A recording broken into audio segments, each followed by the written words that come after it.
वर्धमानाय निर्धूतिकलिनात्मने सालोकानां त्रिलोकानां यदि विद्या दर्पणायते। पंच परमेश्वरी भगवान की 1008 श्री शांतिनाथ भगवान की, परम पूज्य आचार्य श्री आदि सागर महाराज की, आचार्य श्री महावीर कीर्ति महाराज की, आचार्य श्री विमल सागर महाराज की, आचार्य श्री सन्मति सागर जी महाराज की, आचार्य गुरु सुंदर सागर महाराज की, अहिंसा में विश्व धर्म की, जिनवाणी माता की,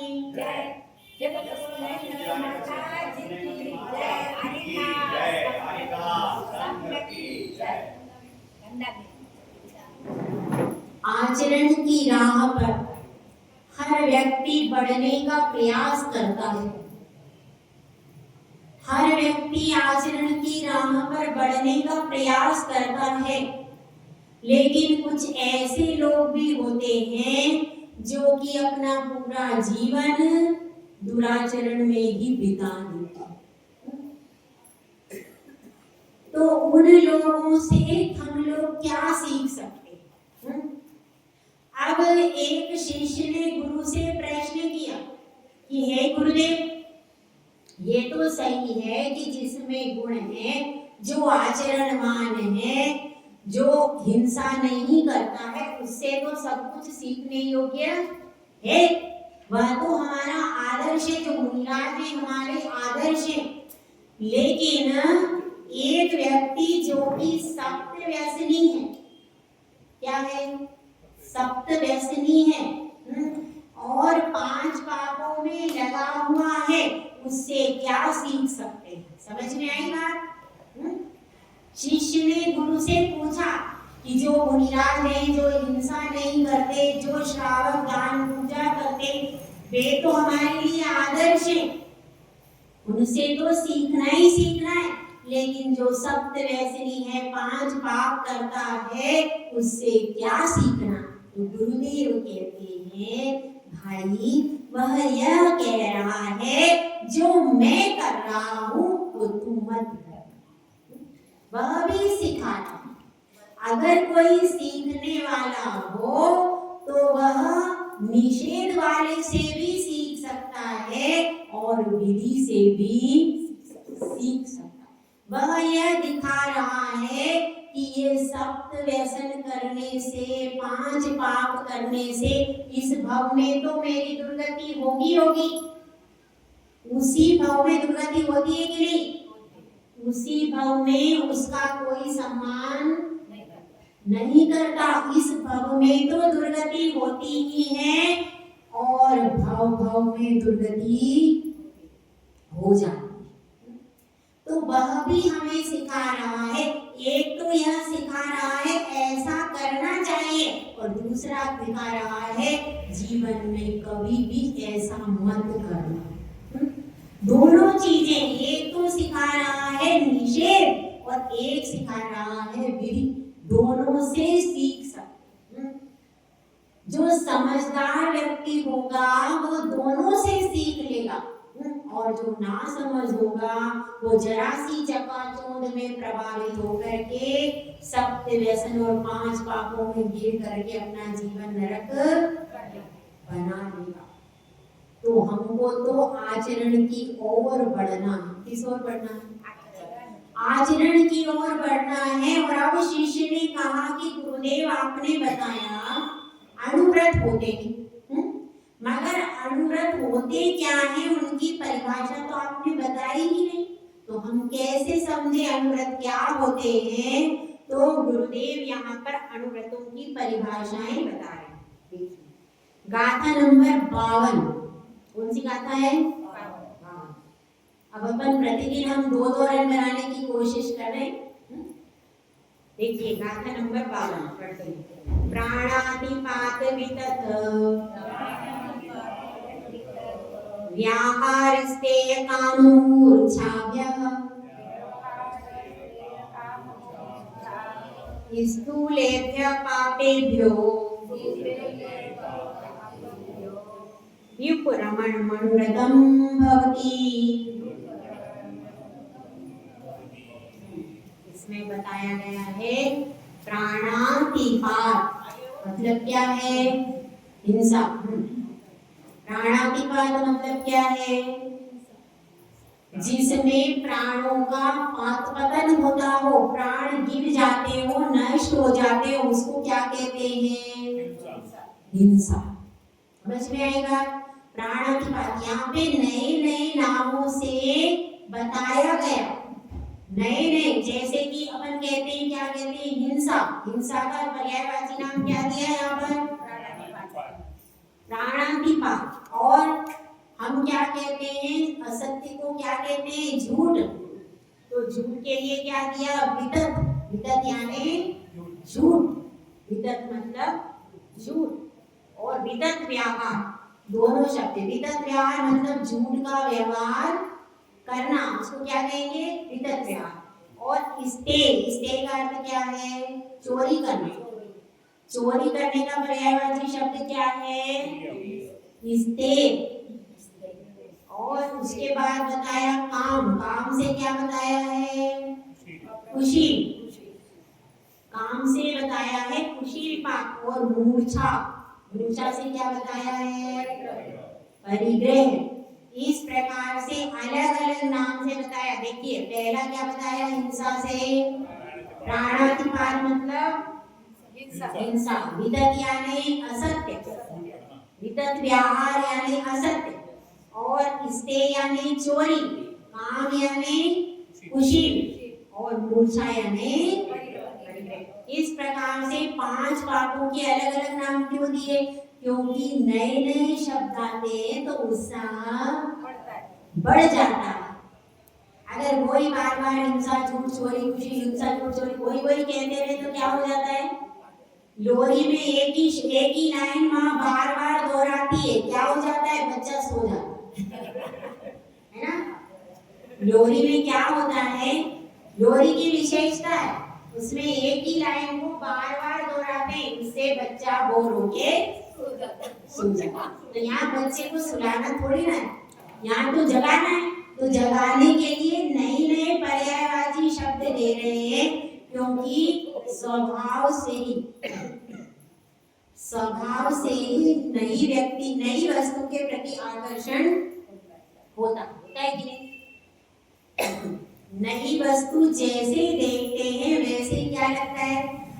और आकर्षण होता है। भले खरीद नहीं पाए पर एक दो बार देख तो लेते ही दुकान पे, अच्छी लग रही है, अच्छी लग रही है। तो देखने में क्या है? अरे देखो हाँ, भले खरीदना नहीं है लेकिन एक नजर तो देख के ठंडी कर लेते।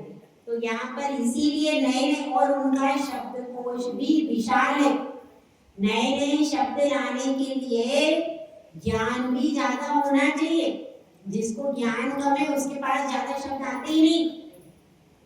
तो उनका शब्दकोश बहुत विशाल है, बहुत ज्ञानी है समस्त भद्राचार्य। तो प्रति हर गाथा में आप देखिए अलग अलग शब्द लेकर के आते हैं। अब इस तरह से नीचे बताया, ये सब लिखने के बाद नीचे ले रहे स्थूलेभ्यो पापेभ्यो। प्रतिभा जी कल कह रही थी ना स्थूल त्याग। तो स्थूल रूप से पापों का विप्रमण, उससे विरमण हो जाना, उससे अलग हो जाना क्या कहलाता है? अनुव्रत कहलाता है। तो अब अपन यह समझे इन सब पापों में सबसे बड़ा पाप कौन सा है? पक्का है? हिंसा में 5 पाप आते कि नहीं? हिंसा में 5 पाप आ जाते। फिर इसमें 5 अलग अलग लिखने की जरूरत क्या थी? जब हिंसा में 5 पाप आ जाते हैं तो अलग से 5 पाप क्यों लिखने पड़े? हाँ शुक्रिया, बताओ। ये दूसरे लोग समझते हैं जो हिंसा करने वाले, शुक्रिया को जो हिंसा करने वाले रहते वो बोलते हैं। हाँ बताओ, बता रहे 5 पाप होते हैं। तो 5 पाप में, हिंसा में 5 पाप आ जाते हैं। और ऐसा आया ही है पाव पंचानने, पंचानने यानी सिंह, सिंह की उपमा दी है कि 5 पाप है, उनमें कैसी उपमा दी है? सिंह की उपमा दी, सिंह की उपमा दी है। जो मुख है वो केस का प्रतीक है, हिंसा का प्रतीक है। 2 पैर उसके झूठ और चोरी, और उसके पैर कुशील और पहले। इस तरह से पंचानन यानी सिंह है, हिंसा रूपी कौन है भाई? सिंह है। तो ये समझना चाहिए कि ये जो 5 पाप हैं, ये अगर हम हिंसा बोलते हैं तो पहला तो हिंसा है ही, दूसरा पाप कौन सा है? झूठ बोलना। झूठ बोलने से भी हिंसा होती है, होती है कि नहीं? होती है। अपनी भी हिंसा होती है और जिसको बोलते हैं उसके भी परिणाम खराब होते हैं, उसकी भी हिंसा होती है। तो इस तरह से झूठ से भी हिंसा होती है। और किसी का मन खराब हो कि नहीं, आपका तो पाप बंद चालू हो जाए, तो हिंसा हो गया झूठ। और तीसरा क्या है? चोरी। चोरी करने से क्या होता है? चोरी करने से भी हिंसा का दोष लगता है, क्योंकि जिसका धन चुराते हैं उसको बहुत ज्यादा तकलीफ, बहुत सारे लोग इसमें भी मर जाते हैं जिनका धन चुरा लेते हैं। तो चोरी से भी हिंसा होती है, और कुशील से भी हिंसा होती है, ठीक है। और किससे? परिग्रह से। जितना इकट्ठा करेंगे उतनी जीवों की उत्पत्ति उसमें होती, उनको संभालने में भी, रखने में कितनी हिंसा होती है? परिग्रह को जमा करने से भी हिंसा होती है। तो इसलिए मुख्य क्या है इसमें? हिंसा। लेकिन 5 क्यों बताए? 5 इसलिए बताए कि 2 प्रकार के शिष्य होते हैं, एक संक्षेप रुचि वाले, एक विस्तार रुचि वाले। तो अपन सब कौन से लेवल के? विस्तार रुचि वाले। अपन सब विस्तार रुचि वाले हैं, और इतने विस्तार रुचि वाले हैं कि 100 बार आचार्य ठोक ठोक के, बजा बजा के भी समझाएंगे तो भी समझ में नहीं आता। पर ऐसे ठोक बजा वाले शिष्य, ठोक ठोक करके बजा बजा के आचार्य श्री बार बार समझाते हैं, फिर भी बुद्धि में से निकल जाता है। तो अपन क्या, तो इसलिए विस्तार रुचि वाले शिष्य को अकेले कहते हिंसा नहीं करना, तो वो झूठ बोलता रहता, चोरी करता रहता कि हिंसा कहीं तो कहा है, उसको समझ में। इसलिए 5 इसके विभाग करके समझाया है, ताकि उसको अच्छे से समझ में आ जाए और वह आचरण व्यवस्थित पालन करे, ठीक है। और देखो 5 पाप है, उसमें पहला पाप है हिंसा। तो हिंसा नामक पाप करने में प्रसिद्ध हुई है धनश्री। कौन प्रसिद्ध हुई? नाम तो उसका अच्छा है लेकिन काम उसका अच्छा नहीं है। सुनी होगी आप लोगों ने कहानी, एक बार वो कहानी सुनते हैं। लाट देश में भृगुकच्छ नामक नगर था, उसमें एक सेठ रहता था जिसका नाम क्या था? धनपाल। और उनकी सेठानी का नाम था धनश्री। धनश्री कुछ भी आचरण में अच्छी नहीं थी, और अब उन दोनों के कोई भी संतान नहीं थी। तो जब संतान नहीं थी तो सेठ ने एक छोटे बालक को गोद ले लिया, रख लिया। अब छोटे बालक को रख लिया, कुछ समय के बाद ऐसा हो जाता है कि जब बालक गोद लेते हैं तो क्या हो जाता है? स्वयं भी पुत्र रत्न की प्राप्ति। ऐसा ही उसको धनश्री को भी हो गया कि उसको भी कुछ समय के बाद में पुत्र रत्न की प्राप्ति हो गई। उसका नाम रखा गुणपाल। और उसके बाद एक कन्या रत्न की भी प्राप्ति, उसका नाम रख दिया सुंदरी। अब ये दोनों ज्यादा बड़े नहीं हुए, छोटे ही थे दोनों, गुणपाल सुंदरी। कुंडल बड़ा था। तो अब क्या होता है? अचानक धनपाल सेठ का निधन हो जाता है, ठीक है। अब क्या होता है? धनश्री का आचरण अच्छा नहीं था, तो वह क्या करती? अब कुंडल उस समय पर युवा हो गए, तो वह क्या करती है? वह उसके प्रति आसक्त हो गई। अब जब आसक्त हो गई तो अब पहले तो बच्चे छोटे छोटे थे दोनों, तो तो दोनों छोटे छोटे थे। कुछ समय बाद गुणपाल युवा हो गया, तो उसको अपनी माता की चेष्टा अच्छी नहीं लगती थी, उसकी नजर तिरछी हो जाती थी जब कुंडल आता था तो अब ये सब देख करके धनश्री डरने लगी, क्योंकि अब वो वरिष्ठ हो गया, युवा हो गया बेटा, तो अब उसको डर लगने लगा। तो वह एक रात्रि में कुंडल को बुलाती है अकेले में, और बुला करके उससे कहती है, देखो हम ये सब गुणपाल आजकल बहुत नजर रखता है, आजकल वह नजर रखता है, ध्यान रखता है, और तुमको घर में आने नहीं देता है। इसलिए कल ऐसा करना कि जब कल मैं गुणपाल को गाय चराने भेजूंगी, उसी समय तुम ये काम कर दो, ऐसा उसको समझा।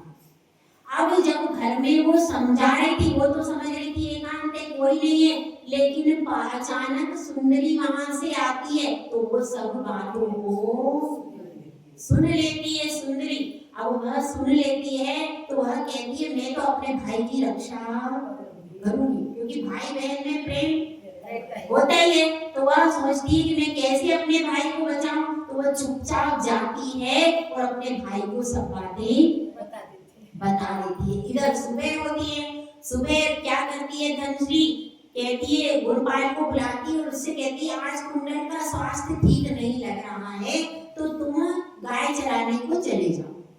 तो अब उसको तो और अब वो कह देती है पहली सुंदरी की, तुम सावधान रहना। अब वो उसको भेज देती है, इधर पीछे से वह जाता है और अंधेरे अंधेरे में जाते, गोधूली बेला में थोड़ा हल्का अंधेरा ही रहता है, तो वह जाता है, इधर पीछे से कुंडल को भेज देती। अब उसको अपनी बहन की बात याद थी गुणपाल को कि सावधानी से रहना, तो क्या करता है, वहां खेत में कोई काष्ठ का वो पड़ा रहता, उस काष्ठ को अपने कपड़े पहना देता है और उसको उड़ा करके बिठा देता है। अब क्या होता है, अब वो तो अंधेरा तो वैसे ही था, अब उसके वस्त्रों से पहचानता है कुंडल की ये वस्त्र उसी के हैं, तो ये यहाँ पर बैठा, ऐसा समझ करके तलवार से उस काष्ठ को काटता है। जैसे ही वो काष्ठ को काटता है तो वह तो काष्ठ गिर जाती है, उसमें तो कुछ होता नहीं। इधर गुणपाल को बहुत क्रोध आ जाता है और वह उसी तलवार से उसकी हिंसा करता है। किसकी? कुंडल। अब क्या करता है, अब कुंडल तो आया नहीं, अब इधर धनश्री कुंडल का इंतजार कर रही, कुंडल नहीं आया, और उधर क्या होता है, अब गुणपाल तलवार लेके आता है। अब ये तलवार लेकर के आता है और धनश्री पूछती है एकदम से कि कुंडल कहाँ है, तो वह क्या कहता है, इस कुंडल की बात यह तलवार जानती। जब वह ऐसा कहता है तो धनश्री इतनी ज्यादा गुस्से में पागल हो जाती है कि उसी तलवार को छीन करके अपने ही बेटे को हिंसा, अपने बेटे मतलब हिंसा पाप में अपने ही बेटे की कोई भी हिंसा नहीं कर। कितना ही वो दुर्बुद्धि हो, कितना ही खराब हो, तो भी माँ अपने बच्चे को कभी, और फिर युवा बच्चा, युवा बच्चे का कौन करेगा, लेकिन वो इतनी हिंसा में प्रवृत्त हो जाती है कि ऐसा कर। अब सुंदरी तो वहीं पे थी, अब सुंदरी ये सब देख लेती है तो एक मूसल लेके आती है, मूसल लेके आती है और मूसल से अपनी माँ को मारती है। अब इधर से वो चिल्ला रही है, कौन? सुंदरी भी चिल्ला रही है और धनश्री भी चिल्ला रही है, बहुत हल्ला मचता है। तो लोग पुलिस में खबर कर देते हैं, जब पुलिस में खबर करते हैं तो कोतवाल आ जाता है, उस समय कोतवाल चलते हैं, तो कोतवाल आ जाता है और धनश्री को पकड़ करके ले जाता है। अब राजा, लोकपाल नाम था राजा का, अब राजा को पता चलता है तो क्या करते हैं, गधे पे बिठा देते हैं, नाक कान काट करके काला मुंह करके पूरी नगरी में घुमाते। पहले ये दंड होता, तो इस तरह से पूरी नगरी में घुमाते और फिर वह दुर्गति, फिर क्या होता है, वह अपनी अशुभ दुर्गति को प्राप्त हो जाती है, मर जाती है और दुर्गति को प्राप्त। ये किसकी कहानी है?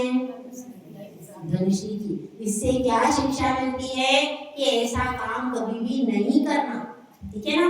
दोनों प्रकार की कहानी होती है। एक कहानी तो होती है जिससे यहाँ पर 5 पापों की कहानी है, तो इस कहानी से क्या शिक्षा मिलती है कि ऐसे हिंसा के भाव नहीं बनाना। ये सब किसकी कहानी है? ये है संकल्पी हिंसा की कहानी। धनश्री ने क्या किया? हिंसा का संकल्प भी किया और हिंसा भी की। पहले तो अपने बेटे को मारने के भाव बनाए, फिर उसको प्रत्यक्ष में मार भी दिया। तो उसने पूरी हिंसा की कि नहीं? द्रव्य हिंसा भी कर ली, भाव हिंसा भी कर ली, करी कि नहीं? इसको क्या कहेंगे? ये है संकल्पी हिंसा। पहले हिंसा का संकल्प किया, अब जब उसने मन में ठाना तब संकल्प किया, उसके बाद वचनों से किसको कहा? कुंडल वचनों से कहा। हालांकि उसने डायरेक्ट मारने को तैयार नहीं थी, लेकिन करवा रही थी, कारित कर रही थी। और उसके बाद स्वयं भी कृत कर दिया। तो ये क्या है? ये इसको क्या कहते हैं? संकल्पी हिंसा। अनुमोदना तो छोड़ो, उसने तो स्वयं ही कर दिया, तो वह क्या हो गया? अब इसको कहते हैं संकल्पी हिंसा। तो अब अपन इसके बाद आगे का समझेंगे कि ये अपने को अनुग्रह समझ में आया। 5 पापों का स्थूल रूप से त्याग करना, इसको क्या कहते हैं? अनुव्रत कहते हैं। तो 5 पापों के नाम मालूम है ना? हिंसा, झूठ, चोरी, कुशील, परिभाषा याद रखना। 5 पापों का स्थूल रूप से त्याग करना क्या कहलाता है? अनुव्रत कहलाता है। ठीक है, अब इसमें पहला कौन सा है? अब इसको सीरियल वाइज काम चलता रहेगा। चलिए सीरियल वाइज चलते, जैसे आपका एक सीरियल पे मिस हो जाता है तो आगे की पिक्चर को समझ में नहीं आती, ऐसे ही इसमें भी ऐसा ही है। अनुव्रत की परिभाषा बता दी। अब शिष्य पूछ रहा है, आपने बताया कौन सा? पहला अहिंसा व्रत। तो जो अहिंसा व्रत है उसकी क्या परिभाषा है? अब अहिंसा व्रत की परिभाषा इसमें बताएं। यह तो आपके पालन की चीजें, यह आपको परिभाषाएं याद भी होना चाहिए और पालन भी करना, क्योंकि अगर आपको पक्का याद होगा तो पालन और ज्यादा अच्छे से होगा। क्या परिभाषा है? देखिए 53 नंबर का श्लोक। संकल्पात् कृतकारित मननाद्योग त्रयस्य चरसत्वान् नाहिनस्ति यद्दाहु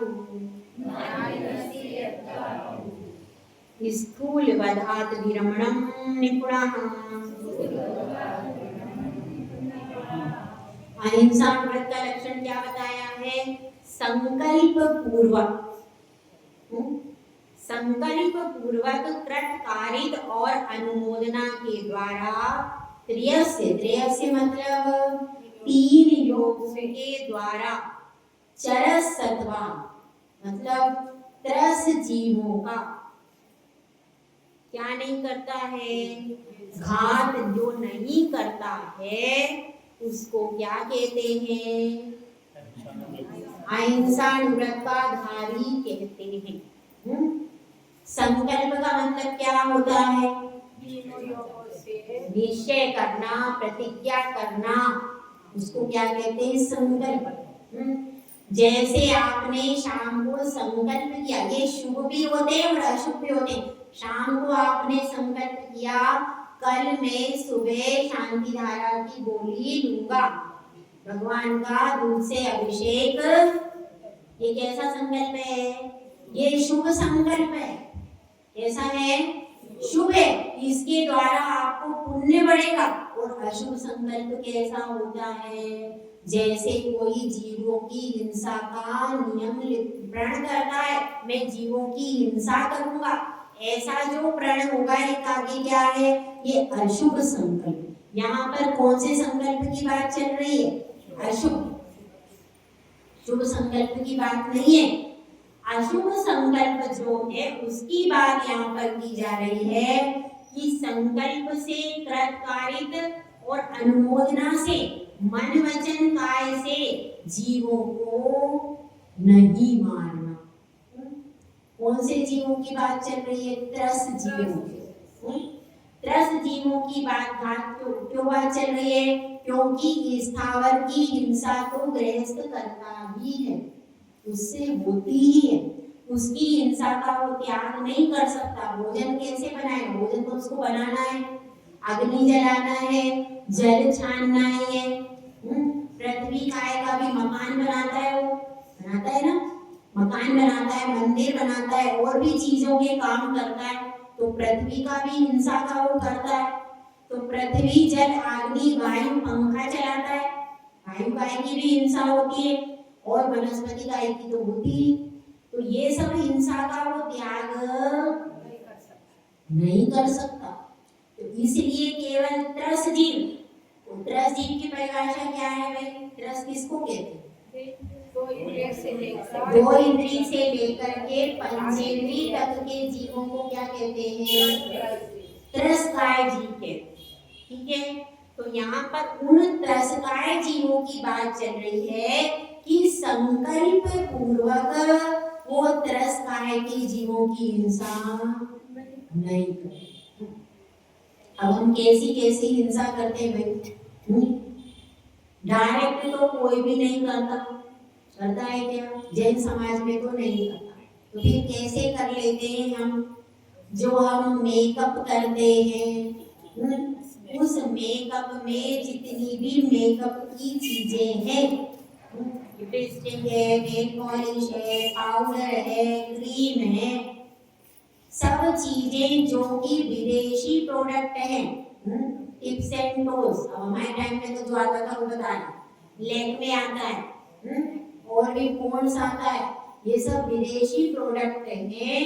उन विदेशी प्रोडक्ट में हिंसा की चीजें डाली जाती हैं, तो उनका प्रयोग आप लोग करते हो तो आपका क्या हो गया? संकल्पी हिंसा ही हो गई हो, नहीं? तो अब कोई कहता है हमको पता नहीं, क्या है? हमको पता नहीं है कि उसमें क्या है।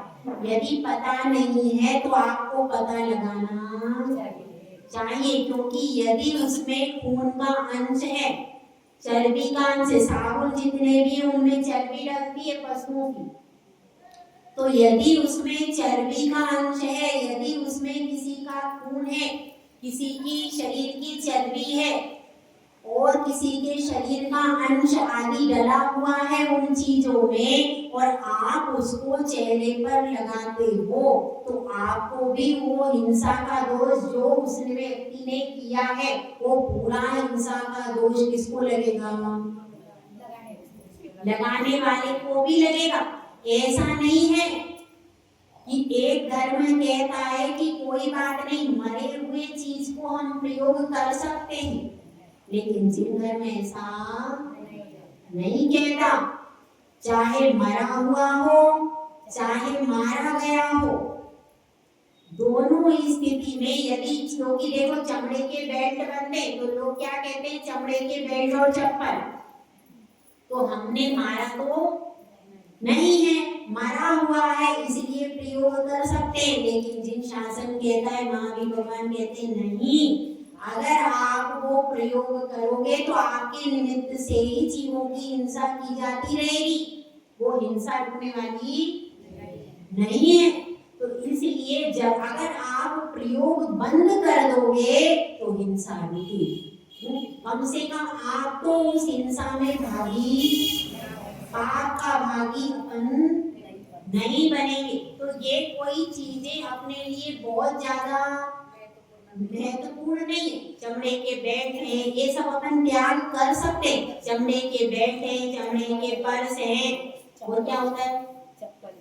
चप्पल आदि है। तो चमड़े के अलावा अपन कम से कम इतना त्याग कर सकते हैं कि चमड़े की वस्तुएं नहीं पहनेंगे, ना खरीदेंगे, और कोई लाएगा तो अपन होना भी, ये कोई बहुत बड़ा नियम नहीं कर सकते। और कॉस्मेटिक्स में भी आयुर्वेदिक प्रोडक्ट्स भी आते हैं, तरह तरह के प्रोडक्ट्स आते हैं, उनके स्थान पे पेंसिल आदि भी आती है तरह तरह की। आजकल सब प्रकार के प्रोडक्ट्स थोड़े महंगे मिलते हैं, तो अपन कम से कम ये सब पाप करके इतने सारे जीवों की हिंसा करके नरक में जाने से, दुर्गति में जाने से अच्छा है कि अपन सादे रहे, वो अच्छा है कि नहीं? वो ज्यादा अच्छा, ठीक है। तो इसलिए कम से कम कॉस्मेटिक्स आप लाइए तो उसको देख लीजिए कि इसमें कोई ऐसी चीज तो नहीं। साबुन को भी देखकर प्रयोग कीजिए, साबुन, shampoo, cream, lipstick, nail polish और पाउडर आदि होते हैं, जो भी स्प्रे, हाँ, और इत्र, उसमें स्प्रे में भी बहुत हिंसा है, वो किसी पशु की आंख को पीस करके बनाया जाता है। ऐसी बहुत सी चीजें जिनमें सुगंध के लिए उस पशु को तकलीफ दी जाती, तड़पाया जाता है, फिर वो अपने शरीर से वो पदार्थ छोड़ देता है, उसके इत्र बने। गुलाब का इत्र है, चंदन का इत्र है, वो आप प्रयोग कर सकते हैं, वो शुद्ध कन्नौज में बनते हैं। गुलाब का इत्र है, चंदन का इत्र है, वो थोड़े महंगे जरूर मिलते हैं, पर वो इत्र कैसे शुद्ध है, फूलों से, तरह तरह के फूलों से जो बनाए जाते हैं, नेचुरल वाले अगर हैं तो वो प्रयोग हो सकता है। लेकिन जो बाजार में तरह तरह के सस्ते सस्ते मिलते हैं, उनका कोई भरोसा नहीं। तो इस चीज का आप ध्यान रखें, ये कोई बहुत ज्यादा जरूरी चीजें नहीं। और जितना ब्यूटी पार्लर भी है, उसके बिना तो कहीं चलता ही नहीं है। शादी में वैसे भी जाते ही हैं, हर महीने में एक बार तो जाना ही है, या 15 दिन में जाते होंगे, पता नहीं, हमारे टाइम में तो कोई जाता ही नहीं था, हमें पता। अब तो 15 दिन में, महीने भर में एक बार जाना ही है, उसके बिना चलता नहीं। अब वो कितने शरीरों पर वो क्रीम यूज होती है, वही क्रीम आपके चेहरे पर, आपके शरीर पर ही लगा देते हैं। वो घर में यदि किसी और ने प्रयोग कर ली अपनी चीज तो अपन नहीं लगाते, वो ब्यूटी पार्लर में वही चीज अपनी 50 लोगों के चेहरे पर प्रयोग होती है, वही अपने को लगा देती है, और अपन कितने सुंदर दिख रहे हैं, वो लगा करके हम वो पैसा भी दे करके आते हैं कि नहीं है? ये विकृति है, ये संस्कृति। अगर हम काउंट करें तो मेरे ख्याल से साल भर में 10,000 रुपया तो ब्यूटी पार्लर का जाता ही होगा, जाता होगा ना, जाता है। तो इतना पैसा यदि बचे तो कम से कम एक बोली ले लेंगे भगवान की, एक भगवान की बोली हो सकती है अच्छी परमिशन, क्यों? और उससे मिलता क्या है ब्यूटी पार्लर में जाने से? सारा दोष अपने को, क्योंकि वो कैसी कैसी क्रीम यूज करती है, आप पूछ सकते हो क्या? नहीं पूछ सकते उससे। वो क्या कह रहे कि भाई आपको आना हो तो ठीक है, नहीं आना हो तो ये सब चीजें, इन चीजों से बचना चाहिए। हम चाहे तो बच सकते हैं कि नहीं?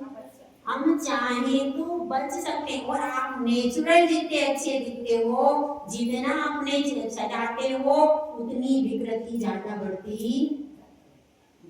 और क्या चीजें हैं? और देखिए, और चीजें, आप मॉस्किटो कॉइल लगाते हैं। मॉस्किटो कॉइल में कुछ कॉइल ऐसे आते हैं जिनको लगाने से तुरंत मच्छर गिर जाते हैं ढेर सारे, वो कॉइल प्रयोग नहीं करना। अगरबत्तियां भी ऐसी आती हैं, कुछ अगरबत्ती से तो मच्छर भग जाते हैं, जैसे कछुआ छाप आदि, उससे मच्छर मरते नहीं है, भाग जाते। लेकिन बाकी की कुछ अगरबत्तियां आजकल ऐसी आ रही जिनको लगाते ही सब मच्छर मर। तो ऐसी चीजें जिनको लगाते ही मच्छर तुरंत मर जाते हैं अथवा बेहोश हो जाते हैं, ऐसी कॉइल को इस्तेमाल दूर कर, अगर दूर चले जाते हैं तो फिर उसका उतना निषेध नहीं है। वैसे तो सर्वोत्तम क्या है, प्रयोग ही नहीं करना, लेकिन कम से कम ऐसी कॉइल का प्रयोग मत करो जिससे मच्छर बेहोश हो जाते हैं या मर जाते, क्योंकि वे जितने मरेंगे उतने का पाप किसको लगेगा? मच्छर को। अपने जो लगाएगा उसको सारा पाप लगेगा। और क्या करते हैं हम, फिनिक्स रखते हैं, काकरोच मार। काकरोच मार जो आता है फिनिट, यदि उसको डालने से काकरोच तुरंत मर जाते हैं तो आपकी हिंसा ऐसे जैसे काकरोच मार आदि का प्रयोग नहीं करना। और भी छिपकली आदि के लिए भी लोग प्रयोग करते हैं। तो जिनसे जीवों की हिंसा हो जाती, चूहे मार दवा डालते, तो वो सारी जितनी भी चीजें हैं वह जैन श्रावक नहीं कर सकता। और आप पारद की गोली रखते हो गेहूं में, रखते हो क्या, रखते हो क्या, रखते हो, या इंजेक्शन रखते हो, उसको रखते ही लोग उसमें, जिससे गेहूं खराब नहीं हो। क्या रखते हैं? तेल रखते हैं, कुछ नीम रखते हैं, कुछ तेल रखते हैं, कुछ गोली रखते हैं। अगर आपने वो गोली रखना भी है तो गोली को कपड़े में लपेट आदि करके रखना। यदि वह चूहा कहीं से घुस गया और उसने वो गोली पारद की खा ली तो चूहा मर सकता है। इसलिए इस चीज का ध्यान रखना चाहिए। कोई लोग इंजेक्शन रखते हैं, कुछ पारद की गोली रखते हैं, कुछ नीम भी रखते हैं। नीम भी बहुत अच्छा, नीम यदि आप रखो सुखा के पत्ती तो ज्यादा मात्रा में रखने से भी वो नहीं होता, क्या जीव नहीं पड़ता। तो इस तरह से जो भी आपके पास में चीजें हैं उन चीजों में आपको संरक्षण करना है। तो जिनसे हिंसा होती है ऐसी चीजों का इस्तेमाल नहीं करना।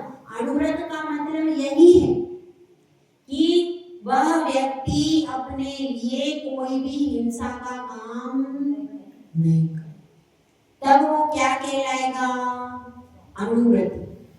समझ में आया? पहले तो ये सब चीजें चलती ही नहीं पर अब चलने लगी, इसलिए आपको विशेष बताना पड़ता। साबुन जो है, जो जितने भी साबुन आते उन सब में चर्बी लगती। केवल कुछ प्रोडक्ट आयुर्वेदिक ऐसे हैं जिनमें चर्बी नहीं डलती, कुछ ही साबुन। कुछ साबुन है तो कम से कम हम उन साबुन का इस्तेमाल करें जिनमें चर्बी नहीं, ताकि जीवन भर आप कितने महीने, क्या प्रतिदिन आप स्नान करते, कितनी बार स्नान किया होगा प्रतिभा जी आपने बचपन से, कितनी बार वो साबुन लगाया, वो साबुन यदि चर्बी वाला था, गलत था तो कितना दोष लगा, इसको दोष लगा देखो। तो इसलिए ये ध्यान रखना चाहिए कि हम जो भी प्रोडक्ट का इस्तेमाल करें वह कैसा हो, वह अहिंसक होना चाहिए। जय बोलो आचार्य सुंदर सागर महाराज जी की।